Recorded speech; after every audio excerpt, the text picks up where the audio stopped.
inside and outside the lines of the field and the walls of the stadium. We are people and planet champions. Welcome to the People and Planet Champions podcast. I'm your host, Alex Meacham. And I'm your co-host, Roger McClendon. And if you haven't already had a chance, please go and listen to our intro podcast, an interview with the legendary A.Y. Young. Now, for this episode, our special guest is Ellis Spiezia. Ellis, the world's first native electric racing driver, is making waves as the new face of American racing in the world. Welcome to the People and With a Planet start in Champions indoor podcast. karting and sim racing, Ellis knows there's more than one route to the finish line. By prioritizing electric motorsport, he is blazing a trail in a legacy sport. Embracing cutting-edge technology on and off the track, Ellis is leading a new generation that will redefine education, the economy, and equity for a sustainable future. I'd like to welcome into the People and Planet Champions podcast, Ellis Spiezia. Thanks for joining us, Ellis. Great to see you again. Yeah, good to see you guys. How you doing, man? I'm good. We're surviving the Texas heat, but apart from that, just enjoying the end of summer over here and getting ready to lean into 2026. There you go. Did I do okay with the intro? Did I miss anything? No, that pretty much sums it up pretty solid. Good. Now, let's go back real quick before we really jump into things. Now, you and I first met at the GSA Summit in LA. First of all, you did a wonderful job on the stage. And I was so impressed, Ellis, with, how you broke down and worded, what you're trying to do.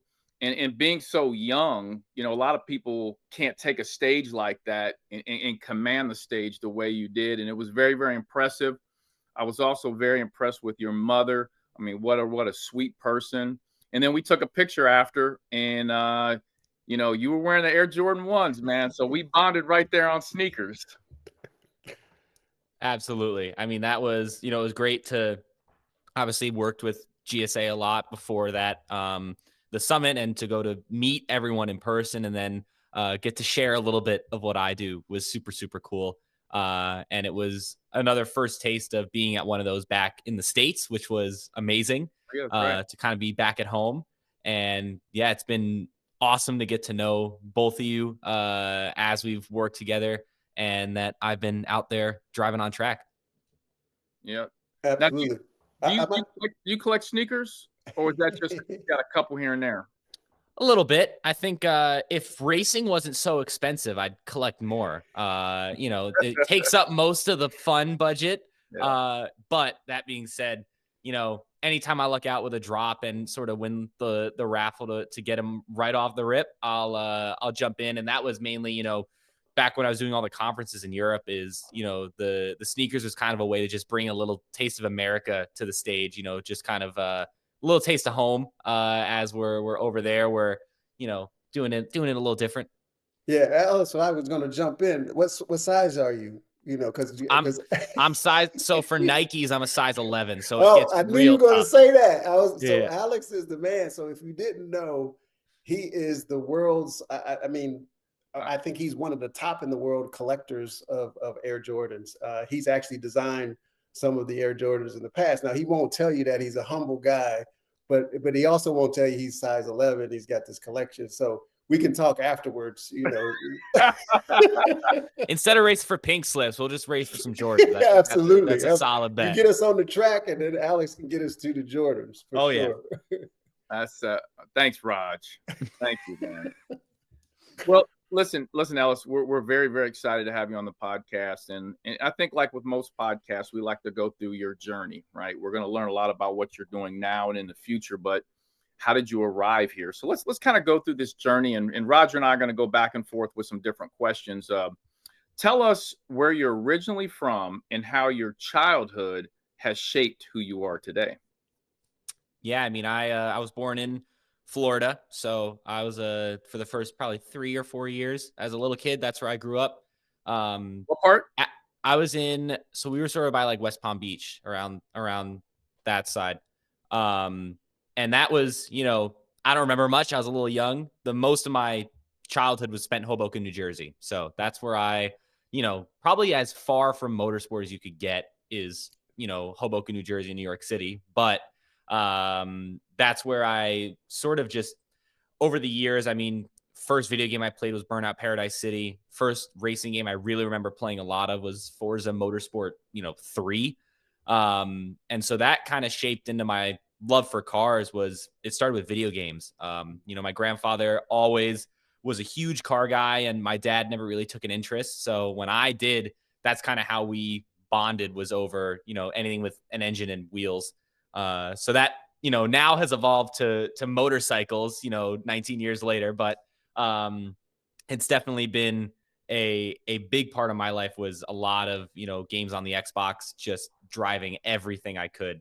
And that was sort of, textbook racing driver. Like I was watching the movie Cars when I was a kid, and Speed Racer I've probably seen thousands of times. But leading up to that, it was always just anything that I was doing, whether it was BMX bikes, skateboarding. I just wanted to go as fast as possible. I wanted to, bomb a hill as fast as I could, or, take the biggest, drop in to go as fast as I could. And so that kind of is where the love for speed showed up.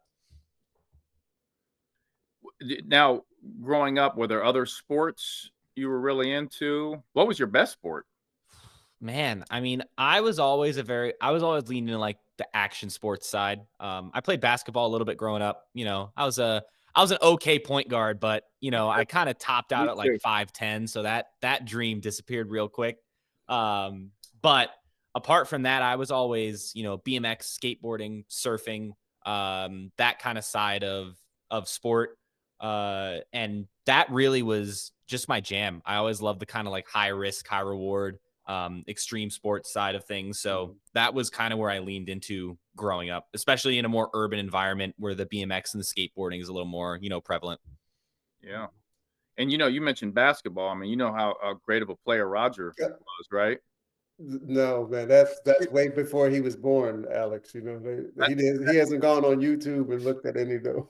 You can, Ellis. If you go to YouTube, you can Google search or go to YouTube and just type in Roger McClendon. Now, I will warn you, just be prepared for the short shorts, pictures, and all that. Listen, there's a pickleball court in our neighborhood, and the whole short shorts, like, that vibe. It's it. I'm a fan. I'm down with it. So then I'm in style back in the 80s. But one of those full circle things, Roger, man. Absolutely. I thank you, Alex. I appreciate that. Yeah, man. Hey, Ellis, I recently lost my father, and I know for me how influential my father was on me, my development, my growth. He showed me so much support as I was a young person, and whether it was basketball or just wanting to be an entrepreneur. And following your journey, getting to meet your mother, I don't know your father, as well, but I know, man, your family supports you 100%, man. Can you talk a little bit about that family influence and support that you have? Yeah, I mean, we're kind of just a group of like go big or go home people. When I decided I wanted to start racing, we moved to Germany and, just went for it. So I think that's kind of they've had plenty of startups in the past. They have their film business. They sort of enjoy that environment of, scrapping it out and trying to find a way to make it happen. So I think when you look at that side, it was the perfect blend for getting into motorsport, because we just sort of decided that if we're going to do it, we gotta go for it. And so that definitely paid off and has been a great, team to have around you in the long run, for sure. Mm-hmm. I think it's amazing. I always, Alex is, your dad was a great man, and, had so many mentees, including myself and my wife, to look up to. And Alice, I feel the same way about your parents. They're so, I don't know, they just so giving, you know what I mean? They're just so honest to work with, and, have so much confidence in your vision and where you want to go. So I think that's a blessing. I think shout out to both of them to do such a great job with your leadership and how you conduct yourself. And Ellis, before we'll get into like all the details of what you do, but in terms of taking that leap of faith, you know, when a young person jumps into a sport or activity, I mean, you have to take a risk, a leap of faith. You have to make sacrifices. And you've done that, and your family has done that. How, for young people that listen to this podcast, how scary was that for you at that point? It still might be scary. And give some advice to young people on taking that leap of faith, because there are a lot of people that want to stay in their comfort zone and don't take that because they're scared of the failure. Yeah, I mean, it's kind of no different than either driving a new car, driving a new track, or joining a new series. It's one of those, like, I don't think it was ever scary. It was kind of just, I'm always in the camp of, we'll see what happens. If we're gonna go for it, just see what happens. The worst thing that could happen is at some point you'll just find yourself back where you started. So that's, in my eyes, it was always just, we'll see how things go. Take everything as it comes, and just kind of go along for the ride. And it's if you're meant to go do something, things will fall into place that will make True. it happen. True. What are some of the sacrifices that you've had to make? Because the saying is, there's no success without sacrifice. Yeah, I mean, I pretty much spent most of my teenage years in Germany, in a place I don't know, with, no social circle, nothing. It was like those 4 years, it was pretty much during the weekdays, you wake up, go train in the gym, go home, sort out, what the plan is for the next race weekend. And then on the weekends, get in the car and go driving. So it was definitely a very important part of developing as a driver, of literally only having motorsport. But it also means, whether it's going to high school and making friends that way, or experiencing the sort of social side of growing up as a young adult. The pretty much span from when I was 15 to 18, 19 now, that was kind of just all in on motorsport, with, kind of just blinders on, just going, grinding away. Mm-hmm. That's an interesting sacrifice, because it is huge. I mean, where you leave your friends or whatever base you may have had. So Ellis, getting back to Alice's question, what, like, 2 or 3 lessons in that experience, and you're still a really young guy, but what would you share with your younger self or others, those life lessons in that space of time? Yeah, I think with my youngers, I wouldn't tell them to do anything different. I think did about the best job. Mm-hmm. It was definitely one of those of, I think, in an environment like that, it tests like your priorities. It's one of those that, relationships with anybody, even, friends, mechanics, anything, that's always tested of what's the priority. And it was definitely, for those 4 or 5 years, that was the only priority, was motorsport. It was pretty much, here's what I'm doing. If you want to tag along for a week, a month, a year, go for it. But, there's nothing in me that will walk away from this at any point. So that was definitely the biggest lesson of being able to manage your priorities at a pretty young age. Now tell everyone how old you are. I'm 19. I'm turning 20 in a few months, November 1st. So, wow. Okay. You got some Jordans about that age, Alex. I've got Jordan way older than Ellis. Wow. I mean, you're obviously you're so mature, for your age. And did you go to high school the entire time, or were you homeschooled? I got a GED and a dream. That's where I'm at. I mean, when I went, so the only reason that I even went to take the GED was because to get a professional athlete visa in Germany, I needed to either have completed high school education here in the States, or the equivalent of wherever you're from, or go to an international school in Germany. And obviously with motorsport, we were on the road 200 days out of the year. That's not going to work trying to go to school there. Well, to the disdain of the German visa office, the fact that in America I can go and take a 2-day test, and that's considered 4 years of high school, and I get a diploma, they weren't thrilled, but we were super thrilled, because I basically studied for 3 weeks, went into, one of the testing centers in Jersey 2 days in a row, wrapped it up. I think the only part I almost failed on was history. I think it was history. Okay. I wasn't really good at memorizing all the historical, facts and everything. But because of COVID, and then when I started racing, I never stepped foot into high school. I got my GED 2 years earlier than when I would have graduated, to get the visa. And then after that, we were in Germany full time. Wow. Raj, I'm fascinated by this.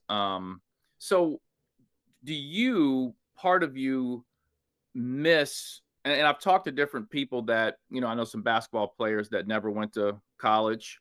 They went either straight to the professionals overseas, excuse me, or the NBA.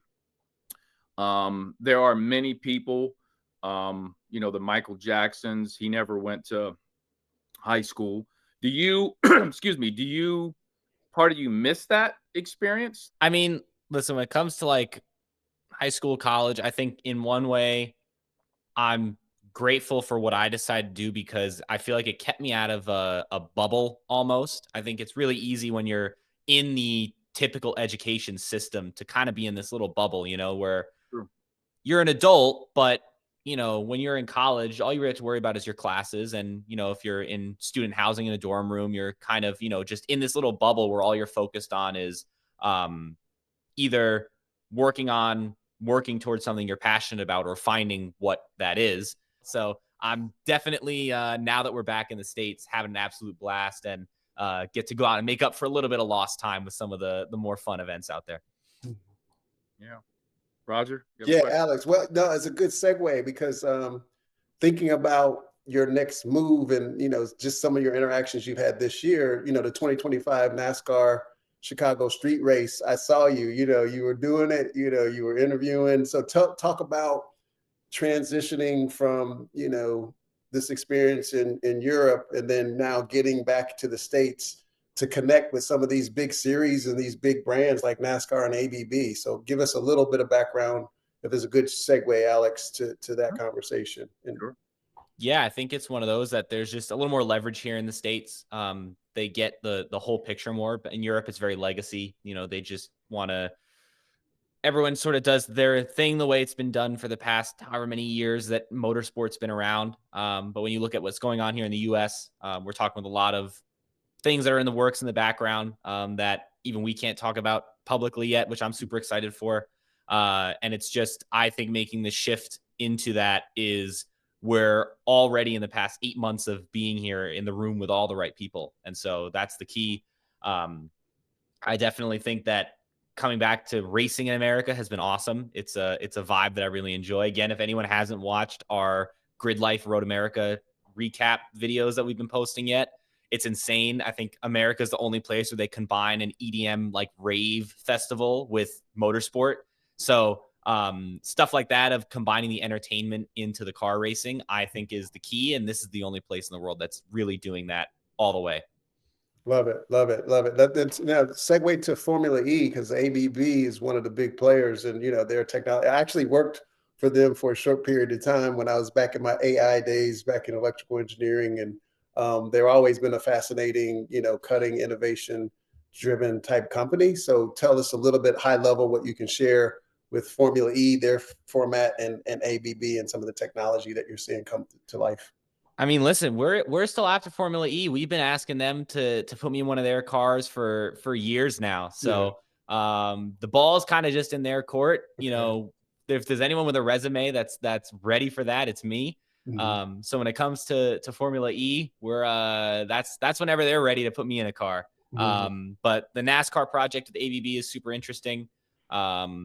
It's fascinating to see a series like that, try something electric. I definitely think it has some potential. It was fascinating to see. It's a powertrain that, I know very well. It's something that is cool to see them giving it a shot. I hope that they take it seriously and really try and give it some legs to do something.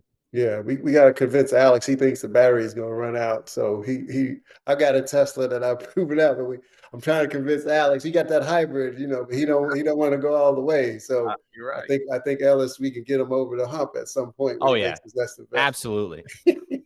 Hey, and Roger's asked some really good questions, and I would like, there's going to be people that listen to this podcast, Ellis, that we're going to need to kind of break this down in a little more simple form. So for our audience that may not understand, can you explain what is electric racing versus all the other different racings? Because I think, people might lump a lot of things all together that just don't know that world. Yeah. So electric motorsport is pretty much just everything about normal combustion racing with normal engines, just with electric powered cars. So that's probably the most known and one you'll see the most is Formula E. So that's the world championship right now. They are single seater Formula cars, not quite like F1. They're a little more actually simple. And they're running on tracks all over the world. They're doing however many rounds a year. The series that I drove in this past season, Nitro Cross, that, sadly they're not running anymore. They were also, their top category was all electric, but that was rally cross. So that's mixed surface, jumps, short format races. And, Formula E is more on the battery management side of things. Nitro Cross was kind of just like a bar fight. It was a 5-lap sprint of just rally cross with 8 cars out there, just about. And that was kind of the other extreme, which is you don't have to manage your battery at all. Doesn't matter how, who's trying to stretch their percentage the most. It was just how fast can you go for 5 minutes out there. Yeah. Do you see, as you think about the whole sustainability planet component of it, do you see the EVs, shifting into everyday life for people, and you see advantage of EVs versus the gas powered? I mean, racing is racing, and we'll always look at it that way as competitive. But thinking about the technology itself, where do you see, in a simple way, the benefits of electric vehicles versus gas powered vehicles? Yeah, I think obviously with motorsport, we're testing all that tech. So the stuff that you're seeing in the race cars is what's going to be on the road in 5 years, 6 years. When it comes to maintenance, there's a lot less moving parts. It's really, really easy to maintain an electric race car, and then by proxy, an electric vehicle in general. Noise, obviously. I have an electric motorcycle that I'm working with Can-Am with, that they sent over to me. And, I live in a very nice, quiet neighborhood. And so firing up, a sport bike at 6 a.m. when I'm going to the gym probably wouldn't be ideal. But all electric bike is silent and gets me where I need to go. So I think in the senses of just lower maintenance, lower running cost as the initial buy-in price of getting an electric car comes down, then it's all going to even out, and as the infrastructure gets better as well. Love it. Thank you. And explain to us like the different events you go to in the schedule. So for example, I'm a big tennis fan, love tennis, right? And there's kind of like a calendar, the US Open starts on Sunday. Prior to the US Open, there's Wimbledon, and there's all these other little tournaments, and you kind of build up. There's majors, and some of them you have to qualify for. So in your world of the racing, explain to us like kind of your schedule and how you get into some of these tournaments or events. Yeah, so I mean, I have my racing license. It's a little different here in America as opposed to overseas. I still hold my international, competition license. So that as you drive more cars, and you put in more results, you get basically access to faster machinery. So as a 15-year-old kid fresh out of go-karts, I can't go and drive, a Porsche 911 GT3 car. I can only drive, say a Cup Series and like a Mazda Miata, right? And that's done, mostly the license is done by power to weight ratio. So how much horsepower per pound the car weighs is kind of like their performance metric. And every year, if you complete a certain amount of events in a certain type of car, that's, at a certain level. So whether that's a European championship or world championship, you gain results, then you can upgrade your license. So I started with an international D when I was fresh out of karting, all the way up to now. I have an international B license. And in the States, it's a little bit different. There's a lot more amateur club series that are a little looser with their rules on participants. So the race I was just at in Wisconsin, there's everything from the drivers like me that are in the top 5 are professional racing drivers, all the way to the guys that are in P45. They're just amateur guys that they just want to go around the track for the weekend, and they're just having a good time. Mm-hmm. Karting and the lower levels in go-karts is a little more structured. So when I was doing the stuff with Rotax and their electric karting program, you had a national series that was in Germany called the DEKM. And then above that, we ran with what's called the Euro Trophy, and that's Rotax's European Championship.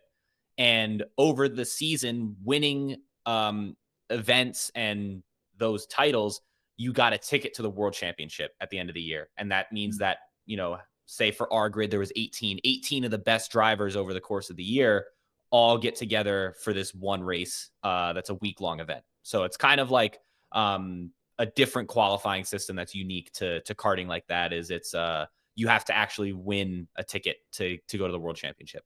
Where's that at, the World Championship? They're actually hosting in the same place this year when I did it in 2021, and that's in Bahrain at the F1 track. So they have a go-kart circuit there. Other years it's been Italy, Portugal, all over. And how about in terms of like in tennis? I keep going back to tennis, but you go to the U.S. Open. If you win the U.S. Open, I think you could make $7 million winning it. The Cincy Open that just happened, it's $1.2 million purse. In terms of the different events you go to, are there some that pay out for champions, some that don't? How does that work? Yeah, so I mean, it depends on the series. When you look at a lot of the karting events, usually it's tickets to those big races that you gain access to the World Championship or these one-off events. A lot of times it'll also include, say, tires and fuel is covered for you. You don't have to pay that. You just have to pay your entry and bring a go-kart. When it comes to getting up into the higher levels of motorsport, a couple of the championships, I raced a Mini Cooper in Sweden, and the prize was $50,000 towards a specific series. So basically the championship gives you a scholarship to go do another championship that's a level up. And when I was doing Nitro Cross, it was winning a race. You could win $5,000 a weekend. And then I forget, there was a bigger prize purse for the champion at the end of the year. So it's kind of like that. The problem is that the skew of how expensive motorsport is to run versus the prize money is it's very, very rare that on prize money alone, you kind of make a difference. Ironically, it's motocross is one of the best with their prize pools. I think, they'll do a Triple Crown event where for the support category, the 250s, it's a $500,000 purse. And then for the 450s, the top guys, it's $1 million for one night of racing. So they're kind of on the better end when it comes to the dirt bike stuff of how they do their prizes. Mm-hmm. Ellis, that's cool. Thinking about the business model and, some of the sacrifices of your parents and your vision, and Alex kind of just hit on it. Like, how does the business model start to work for you? And then what is the motivation? I mean, this is more like, where's the future now as you're thinking, because it's unbelievable that you're 19 years old and we're talking about the experience that you have. It's just like mind boggling. I mean, it's even, that's even before LeBron James. I mean, he got in the NBA around 18, or was he 17, Alex? You remember? I mean, he was super young. I think probably 18, almost really. 19. Yep. So what's the vision? Like, what is your goals? And then like, how do you position yourselves getting there as you're on this journey? Yeah, it's build the fan base, build the brand. That's the main goal, because that's going to keep you in a seat. We can't speculate what series are going to be around in 3 or 4 years. So doing a lot of education programs. We're trying to build the socials as much as we can. And once that's done, it's sort of a self-sustaining system, because you can always fall back on that for whatever you want to do. So build the image, build the brand, build the fan base. That's the goal. Got it. How have you best built your fan base? Is that through social media content? Oh, absolutely. Instagram is our number one. That's kind of where we post all our refined stuff. That's, where we have our biggest following. TikTok has been my sort of like, personal project. So if anybody wants to see like just me, like I'm the only one that has access to that account, I get to post whatever I want, go to TikTok, because I post some funny stuff on there, because it's just me messing around, on my phone. So that's kind of, Instagram, we're at almost 90,000 followers, mainly from doing the Nitro Cross stuff. And then TikTok, I think on my own, we're at about like 14K. So considering we're not, doing a lot of the social metric tracking the same on TikTok to like pinpoint and make it as efficient as possible, it's just kind of just me messing around. Right. That's been good. So Ellis, when I was growing up, Roger McClendon was one of my idols with basketball, and I was a huge fan of Roger from the basketball standpoint growing up. And I think he was part of a group of basketball players that influenced me to play basketball. So for you, Ellis, and I know you're very young, but do you have that one fan that you even know of that you've helped influence, or maybe a story behind that's either you've gotten he or she into racing, or they've just become a huge fan of yours and you've influenced them? Yeah, I mean, we get, every now and then on race weekends, you talk to a lot of people, and it's good to see. I think we have a few from some of the school events we've done that stay in touch and message me on Instagram all the time. And I've done a lot of coaching as well. And so in that sense, there's these kids down in a school in the Netherlands that they were learning about electric powertrains through go-karts, but they had never raced or driven anything before. And I got to coach them for about, I think it was like a year and a half, doing some events with them. And dude, they're animals now. They go out there, they crush everybody because no one, all the schools, they're doing kind of more school events with the carts. No one else there is, trained racing drivers. I made them from spinning out, coming out of the pit lane, barely making it around the track, that, they're absolute beasts out there now. So they even scare me a little bit. When I used to go testing with them, doing some of my development, I was shocked. Like, okay, you guys can drive now. You're getting up there. So stuff like that with the coaching is where you see that the most. Getting to transfer some of that knowledge. And I'm going down to one of an electric karting race in Atlanta in a few weeks to go do some more of that to get some kids up to speed and give them some of what I've learned over the past few years. Yeah. I've got one more question, Roger, and I'll pass it on to you. Building that fan base for someone like you, that leads, and you tell me if I'm wrong, but that helps lead to sponsorship, right? And is that one of the major goals, to get sponsorship? Because the bigger fan base you have and the more people with eyes on you, companies realize that those people have buying power.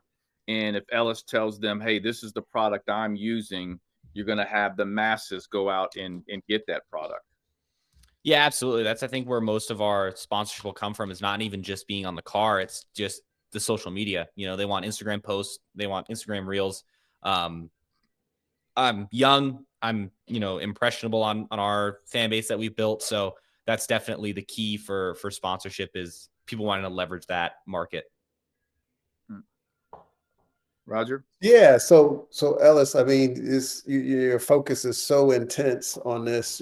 How do you manage this balanced lifestyle as you move forward? Only 19, and then where's the support continue to come from? Like, are you targeting certain sponsors as you move forward based on like you talked about, your dream would be Formula E would come and say, hey, we want you to participate and jump into a car and be a part of this. So tell us a little bit of where your trajectory is there. Yeah, I mean, we're looking for anybody and anything. I mean, I was just in a banana suit for fun, so there's not a lot of limits of what we'll do for any sponsor that has an idea. So, but yeah, we're just trying to see, being back in the U.S., it's still new for us. We're trying to see where we stand, where the interest is, and at the end of the day, when it's more sponsorship, do more racing, get on track more. It's gonna be all good. So we're just we're kind of grinding away on that, trying to translate the value that we've built over these past 5 years into sponsorable content and value. Gotcha. Any peers? I mean, is there any young females kind of following your path, or anybody out there? Alex was kind of mentioning that too. Does anybody in a group that has stepped out like you have and followed this dream? Anybody you can relate to kind of in your age group, or other folks doing what you're doing? I mean, it's always the problem with racing is, you don't really, obviously you have your mechanics and your engineers, but you don't really have teammates that are, like basketball, say, when you're out on the court, you got 4 other guys out there with you that you're relating to, and you're all doing the same thing. With racing, you're in direct competition with your teammates. So because there's, in a lot of the lower level series, doesn't matter if both of us finish on the podium. So my biggest competition is the guy next to me in the same car and just me under the same roof, because we're the most applicable. So in that sense, you don't really get the same sort of connection in a way. So that's definitely been more of looking outside the racing space and watching, other sports, other athletes, to sort of look and see how they work to find something relatable, because it's a weird sport where your teammates are your number one competition. How do you train for this? And I've seen on your different social media platforms, you work out quite a bit. But when people sometimes think of certain sports, they don't think that certain athletes work out the way maybe a LeBron James does for basketball, or Jamar Chase does for football. But you have to work out. You have to be in shape, correct? And talk to us a little bit about that and what you go through. Yeah. So, I mean, everyone in motorsport it's always connects, like, obviously your neck. That's the easy one, right? That's, corner speed. If you've ever stopped short in a car before, it throws your head forward.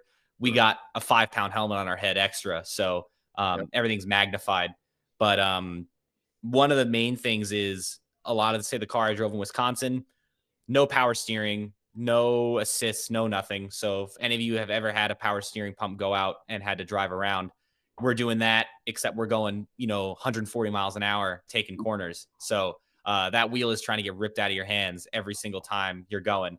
And when we crash, we have to let go because it'll move so quick. It'll break your wrist if you hold on. And the main one is kind of just, when I was doing the rallycross stuff, that was shorter format, but higher risk, doing 120-foot jumps, crashing into people. It's kind of just being tough. If I roll the car, the team can get it back together, but I need to be ready to jump back in it. So that's what that came down to. I'll drive a race series called Trans Am here in Texas in November. And, that's the brake pedal alone to get to maximum pressure is 220 pounds. So you have to do that 19 times a lap for, I think these races are an hour and a half. And hour and a half in a race car that's 140 degrees on the inside with no AC. You're in double layer race suit, your underlayers that are fireproof, helmet, gloves. It's like we're in a winter suit in 140 degree weather. And we're sitting in that for over an hour, just, driving and driving and driving. So, I mean, if anyone's ever used one of those tiny whoops, or the whoop bracelets that, kind of track your strain level, I wore it once, and after one session in a go-kart, it went to maximum strain just because my resting heart rate and body temperature was so high for so long. It didn't know what to do with itself. So it's a lot of, central nervous system of staying relaxed and making sure that you can stay 110% focused for whether it's an hour and a half race or a 5-minute sprint. Wow. I think of Muhammad Ali. He said, "I'm pretty," you remember Muhammad Ali. And so, it's not, it doesn't look easy. I mean, based on what you just said, but you make it look easy. That's pretty incredible. So the movie F1 with Brad Pitt, how realistic is that to you, Ellis? And you probably could have played that part too, I imagine. Dude, I actually think the guy that they had play the rookie was like an embodiment of what people think F1 drivers are like. And actually, Brad Pitt's character was awesome. I loved it. I loved that movie. Like, he was super old school. Like, I loved it. I thought it was great. Of course, the crashes are over the top. Like, no one's flying in the air and catching on fire. Like, that's not happening. But I thought the movie was awesome. I really enjoyed it. Cool. Yeah. Hey, Ellis, you have a quote on your website, and I want to ask you what this quote means to you. I believe the rewards of being first far outweigh the risk. Yeah, I mean, that's kind of the motto that we just live by. Anytime we have a decision coming up, it's like, can either wait it out or take the first mover's advantage and just go for it. At the bare minimum, you'll learn something. So at the end of the day, that's kind of just how we've lived, that we always jump in head first. And, we're here, we're still moving, we're still going. So it's worked out for sure. So what's next for you? So we're working out our plans for 2026. We're really liking the Grid Life events in the Rush. So that's the tiny little car that I was just driving in Road America in Wisconsin. That's been a blast. They have super, super good media numbers. So we're definitely be doing more of that. And then that's one of those that any sponsor that comes our way and likes the way a race series looks, I'll jump in it. I've proved time and time again that I can jump in any car and be quick. So we're just opening as many doors as we can. Anyone, whether it's everything from formula cars to off-road trucks, if someone wants us to do it, we'll go out there and get it done. So that's kind of the plan, is to just drive everything and film some awesome content along the way.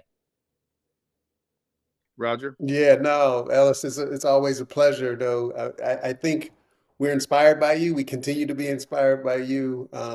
You're fearless, as we know. So and again, you're making it look easy. We just want to be there to support you. And obviously, this podcast is about leadership and about people, pushing the envelope around, what their passion is around sports, entertainment, culture, fashion, racing. And it has that skew around sustainability and what you care about people. So my last question would be, do you have like a charity mindset or something that you do for others outside of what you've been doing for yourself? Do you have a passion in any area like that? I think mainly for me, it's been getting to coach some of the young drivers, especially in the electric motorsport space. It's one of those that they have no bias. A lot of these kids, it's their first time doing something, kind of on the professional racing side in the karting, and to be able to work with them and allow them to go through the same mistakes and things that I did, to let them learn, but then also kind of help push them in the right direction.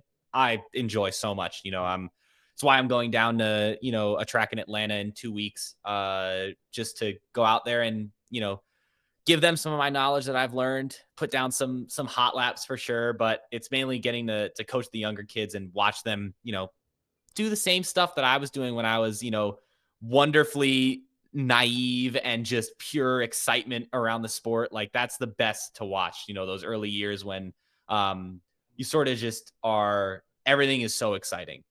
Everything is brand new. Nothing is ordinary. Nothing is repetitive. Just watching them go through those processes is so much fun. And so I'm doing a lot more of the driver coaching with the young kids in the karts, especially now. And it's been a blast. Yeah, I love that. I can see you light up. I can see the energy. It brings a smile, because Alex has this thing called I'm Important, where he goes back to high schools and schools to get to that generation and inspire them through stories like yourselves, whether it's sports or music or entertainment. And they're magnified, they're like magnets to it. So appreciate that comment and that sharing that story with us. Yeah. And before we wrap up, Ellis, we're going to do some quick questions, quick answers here shortly. But let's do it. For everyone that's listening, how can they absorb, this content? Can you shout out the social medias, YouTubes, all that good stuff?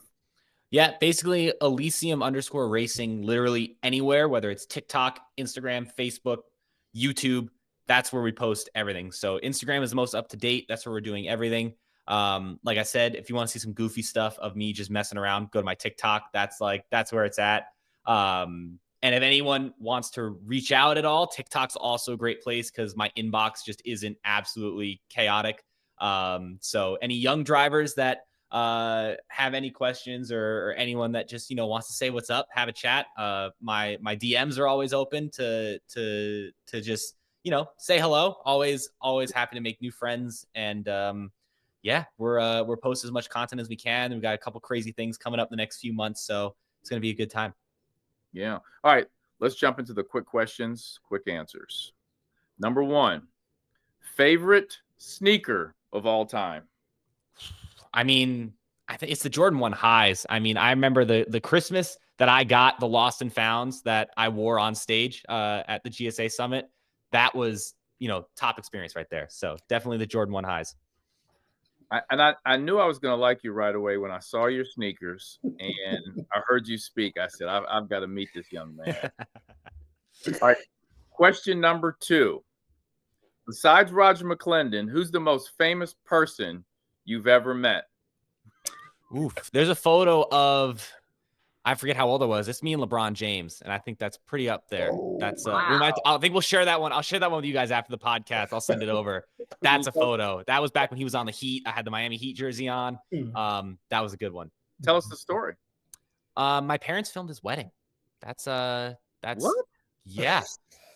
So there's a photo of me with LeBron. I was at the kids club in the hotel with, Bronny and them playing golf. Like, it was ridiculous. Like, yeah, my younger years when my parents were doing the weddings thing full time, it was a time. So we'll share some of that stuff with you guys after the podcast.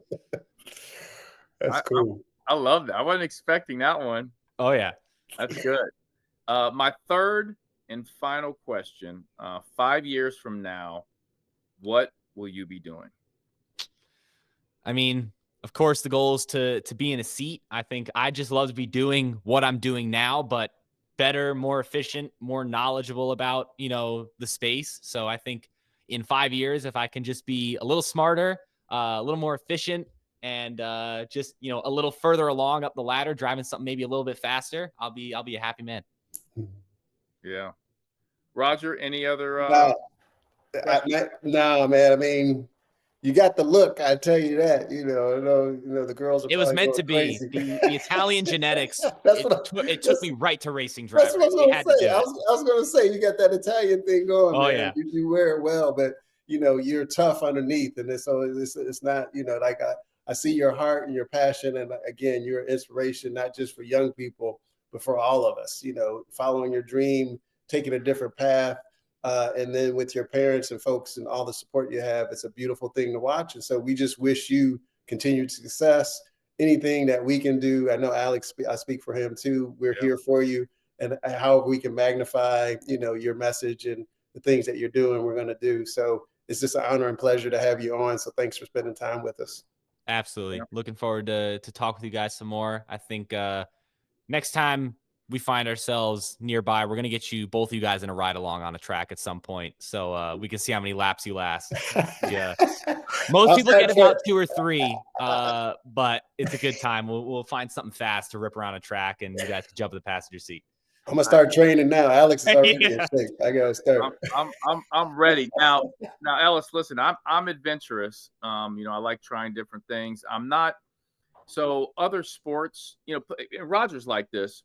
We played basketball for so long. I can speak for myself. I don't know about Roger, but I hit an expiration date, and it was like, I am finished with basketball. Like, I don't want to play anymore. Like, I haven't played in 12 years, and putting so much into basketball, I decided, hey, I want to try some boxing, I love tennis. So I'm venturing out, trying all these different sports. And I do want to try that, Ellis. I've thought about that. So I'm going to take you up on that. Please don't forget.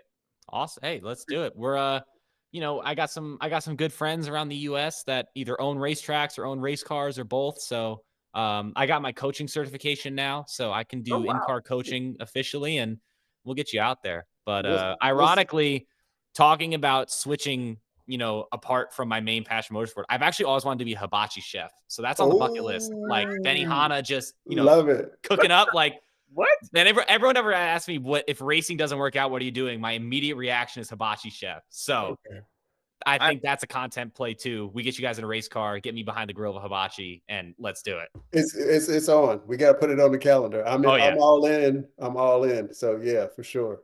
That is. I'm so disappointed. I did not ask you that question because that's a great. I didn't think about that. Hey, is your mom nearby? I don't know where she is. She might be on another call. I think we're I don't know where she is. She's always either lurking around on her computer or reading a book. She's somewhere. She's somewhere out there. Well, please tell her that we said hello. Here she is. Come here. Michelle, come here. You got to get in the pod. When you're a mom, you can hear yourself from like 100 miles away. I'm like, did somebody say mom? Hey, how are you? You want to know how you're doing?